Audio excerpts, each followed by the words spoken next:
diso anjara fa nahazo fanampiana avy amin'ny orinasa RTL ireo traboina etsy amin'ny fokontany Akorondrano Andranomahery sy Tsaramasay androany, fanampiana izay entina ahafahan'ireo traboina miaina toy ny olon-drehetra. Mitondra ny anjara biriky ny fanampiana ireo mponina traboina etsy amin'ny fokontany Akorondrano Andranomahery sy Tsaramasay ny orinasa RTL.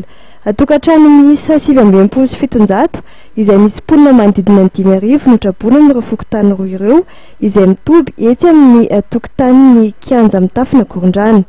Ho fanohanana azy ireo ary amin'izao voana mahazo azy ireo izao dia nanome vary ho fanampiana azy ireo ny RTL Madagasikara.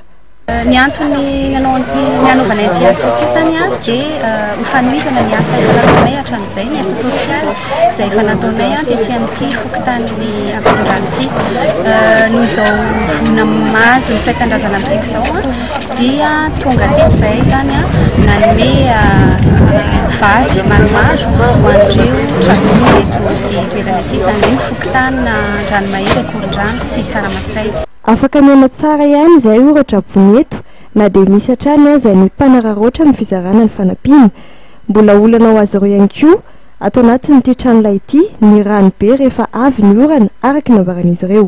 Ny fiainana aloha dia misy ny zavatra mahazo fa le avy ambadika tena besaka ny mahazo fa avy etoa zany sy tena sy mahazo ohatrany gn'anahy dia manana tikefa fa nahazo tamin'ny maly. Ary inona ny mandeha tsara ve ny fiainana eto amin'ity toerana ity? Mandeha tsara fa amin'ity avorana zany dia feno rano atao aminay azy. Mangarara ny fizarana izay fanampiana zaraina amin'ireo traboina ireo izay hoy ny fanambarandra Matoa lehiben'ny distrika izay misahana ny traboina amin'ireo fokontany roa ireo. Tapitra indray ny fotoanantsika tompoko lasy tompoko avy tamin'ity ariva ity, ankasitrahana feno ianao naharitra ny jery sy ny aino hatramin'ny farany vaovao antsika. Mbola manentana anao hatrany efa izay tomby fahita lavitra madive tsy hisaraka aminay fa mbola ao hatrany ireo fandarana izay efa nomanina ho anao. Mametraka ny veloma mandra-pitafa ary tompoko lasy tompoko vavy.